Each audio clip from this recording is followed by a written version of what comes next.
They called us the clown species. Not officially, of course.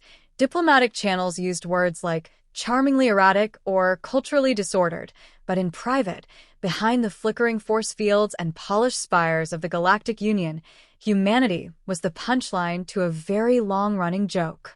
We didn't even know we were part of the show. For centuries, Earth was treated like a curiosity exhibit. Alien interns were shipped here for cultural resilience training. Trade envoys peddled off low-grade tech wrapped in shiny language, watching in amusement as we reverse-engineered their garbage into borderline miracles. Galactic academies showed our history vids as psychological stress tests. Observe the irrational warfare, the tribalism, the nuclear posturing. No real threat. Not for at least 10 standard cycles. We got used to being underestimated. Hell, some of us leaned into it. What's the harm in being the funny little species no one takes seriously? They left us alone. Mostly. Until the Vitrak came. The Vitrak weren't interns or scholars or diplomats. They didn't come to observe or snicker. They came to harvest. To teach us our place. Their fleet arrived in low orbit with a message broadcast in every language on Earth, dripping with condescension. Humans of Sol 3. Your world is inefficiently managed and ill-equipped to defend its resources. We will improve your global systems by force. Compliance is mandatory. Resistance will be amusing. What they didn't understand, what none of them ever bothered to learn, was that humans do funny. But we do vengeance better. The first strike hit New Delhi. A precision orbital beam that vaporized a kilometer-wide district in a flash of white light. They expected panic. Chaos. Perhaps even surrender. What they got was silence. And then retaliation. It started in the slums, where children scavenged ruined comms equipment to build signal jammers from old satellite dishes. In Siberia, civilian engineers modified mining drones into anti-aircraft interceptors. In Lagos, ex-gang lords and military veterans formed joint resistance councils, organizing under a single banner. Humanity didn't unite. We swarmed. I remember watching the moment everything changed. It was a shaky live stream from someone's phone, half-pixelated and drenched in smoke. A Vitrak dropship descended into Sao Paulo, cutting through the skyline like a silver spear. But before it could touch down, a homemade railgun, built from repurposed maglev coils and car batteries, punched a hole clean through its engine pod. The crowd didn't run. They cheered. A little girl in a torn soccer jersey ran toward the wreckage and planted a flag. Nothing official, just a piece of red cloth, soaked in something darker. The feed cut out before we saw the blast wave, but that image stuck. We weren't unified by creed, or country, or cause. We were unified by rage. The Vitrak's analysts didn't understand why their psychological warfare failed. Their infonet leaked intercepted messages, panicked observations, stunned confusion. They're not breaking. They're organizing. They're laughing. Because yes, we laughed. Laughed at their arrogance, at their sterile war machines that couldn't navigate a New York alley. Laughed as jungle insurgents hacked their targeting drones with 20-year-old laptops. Laughed when we learned their warriors didn't even bleed red. We learned fast. Faster than they thought possible. Every skirmish taught us something. Every captured corpse gave us data. Every fallen city birthed 10 more resistance cells. Within 2 months, their forward operations fleet was forced into defensive orbit. Within 4, we'd taken back Mars. The Galactic Union watched in horrified fascination. Suddenly, their joke was fighting back and winning. They tried to send mediators. Peacekeepers. Let's de-escalate, they said. This was a misunderstanding, they claimed. One diplomat even suggested we consider long-term cooperation and healing. Too late. You don't get to laugh at a fire and then complain when it burns your house down. I was on the command deck of the Resolution, a human-engineered battlecruiser forged from repurposed orbital junkyards, when we intercepted a Vitrak distress signal. Their flagship was crippled, adrift above Europa, crew dying of atmospheric loss. Their captain's voice crackled through the static. This is Commander Zeltun of the Vitrak Sovereign Fleet. We request parley under Galactic Code of Engagement 7. We surrender. Our admiral, a woman who used to fly cargo planes over Afghanistan before being drafted into space war, leaned forward and spoke 4 words into the comms. Request received. No parley. The feed went dark. The flagship exploded 20 seconds later. No one laughed then.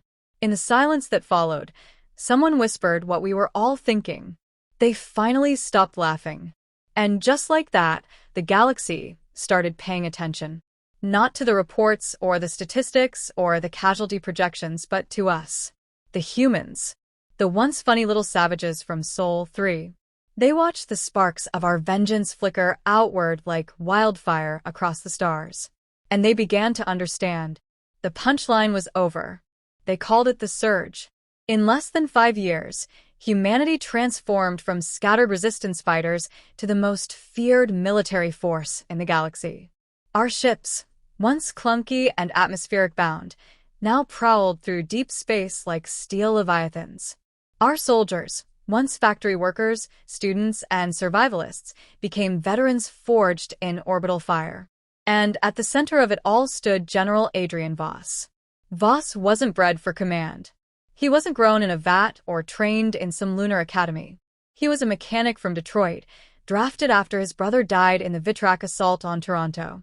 The war sharpened him, hardened him, but it never broke him. And as we spread across the stars, taking system after system, his face became the symbol of what we'd become: relentless, brilliant, and unafraid. The aliens didn't understand him. They studied his battle patterns, tried to predict his movements. But Voss didn't think like a tactician. He thought like a survivor. And he never fought fair. In the Andarian conflict, he faked a planetary retreat, only to detonate the planet's crust with a chain of geothermal drills rigged to explode.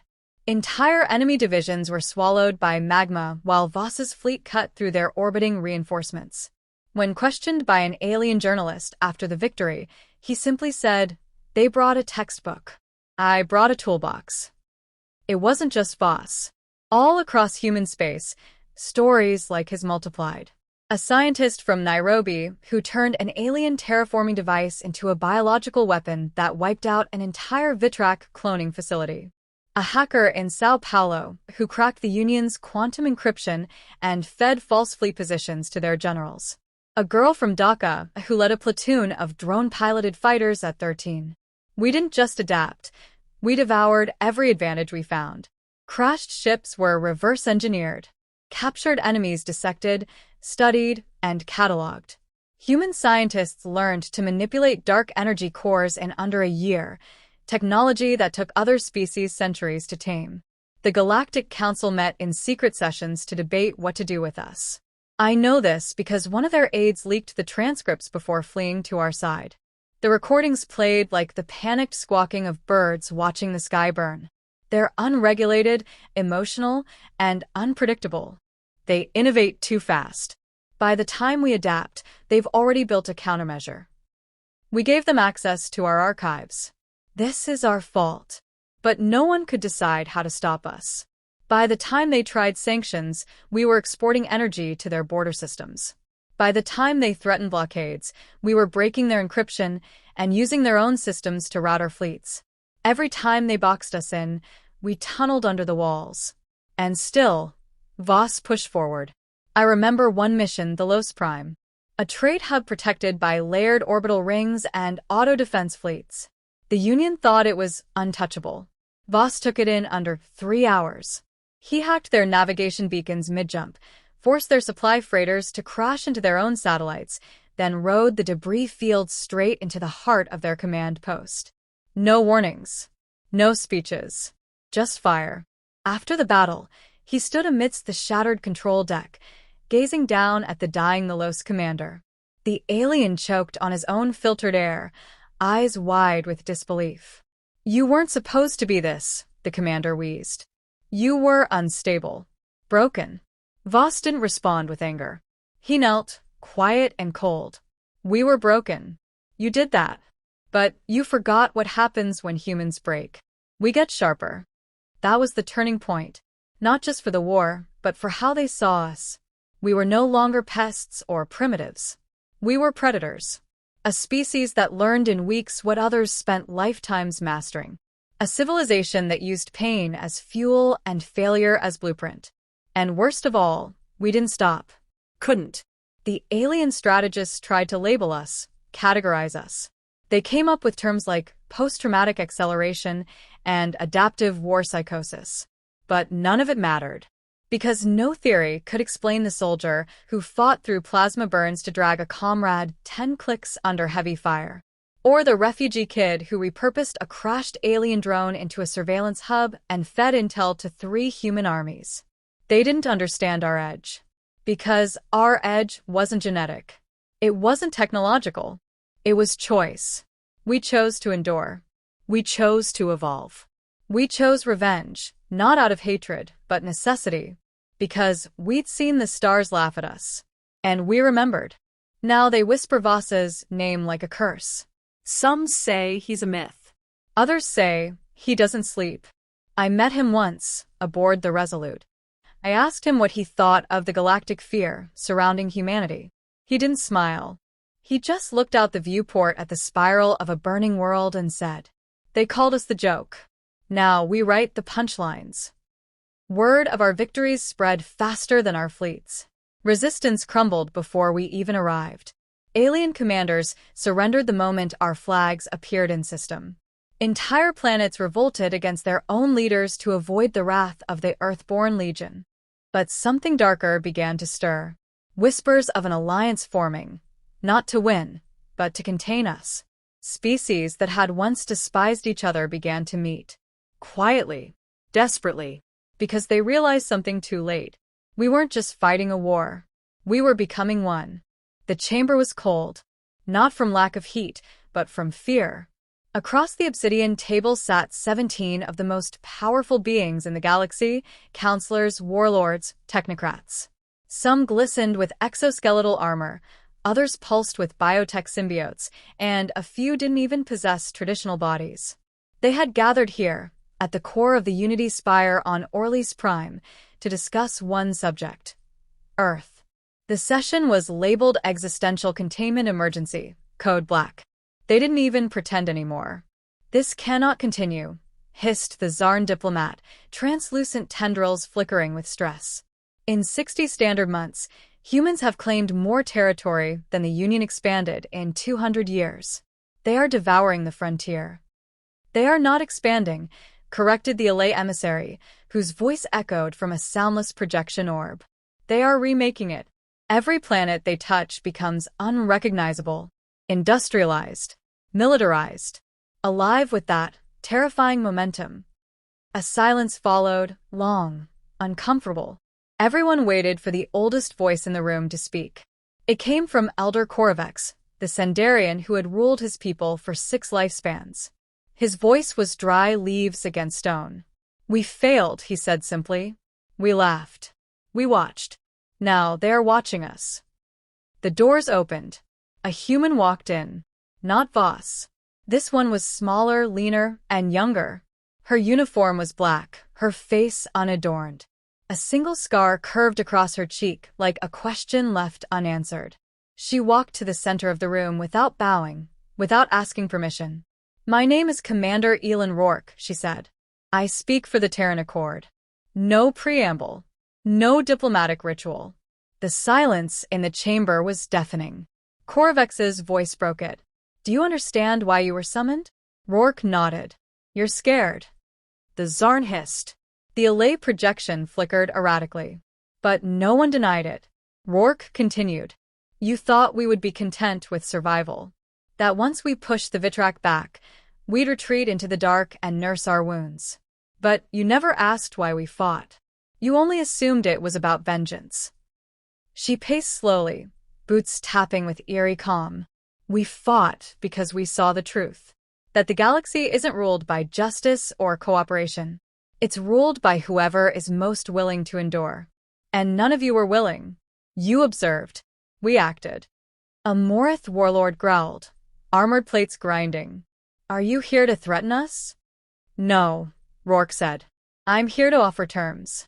She produced a small device, set it on the table. A projection sprang to life. Dozens of planets, marked in red, blinking slowly. These are the systems we now control. Not because we invaded them, because they asked us to protect them. A new map bloomed beside it. Blue nodes, trembling. These are the ones still deciding. She looked at each delegate in turn, voice steady. You can ally with us. Or you can resist. But we will not stop. We are not empire builders. We are survivors. We're a member who laughed at us. And we're a member who helped. Korvax leaned forward. You are building an empire whether you mean to or not. Rourke shrugged. Then let it be one that doesn't forget. Silence stretched again. Finally, the council voted. 12 voted for alliance. 3 abstained. 2 voted no. Rourke collected the device and turned to leave. Wait, Korvax called. One question. Why send you, and not Voss? Rourke didn't stop walking. Because he's preparing for the ones after you. She left them with that. On the shuttle ride back, she finally let the mask slip. Alone, staring at the stars, she whispered to herself. They think this is over. It hasn't even begun.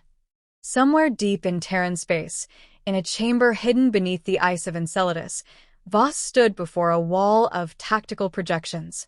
Red stars lit up one by one, systems beyond the Union, uncharted, forgotten, hostile. We've become the apex predator, he said to the room behind him. Scientists, soldiers, leaders. But apex predators don't stay on top by waiting. We move. We strike. We make damn sure no one else dares to test us again. Behind him, the crowd was silent. Voss turned, and the scar across his temple caught the flickering light. We were the joke. Now we are the warning. And with that, the next wave of ships began their silent launch into the black.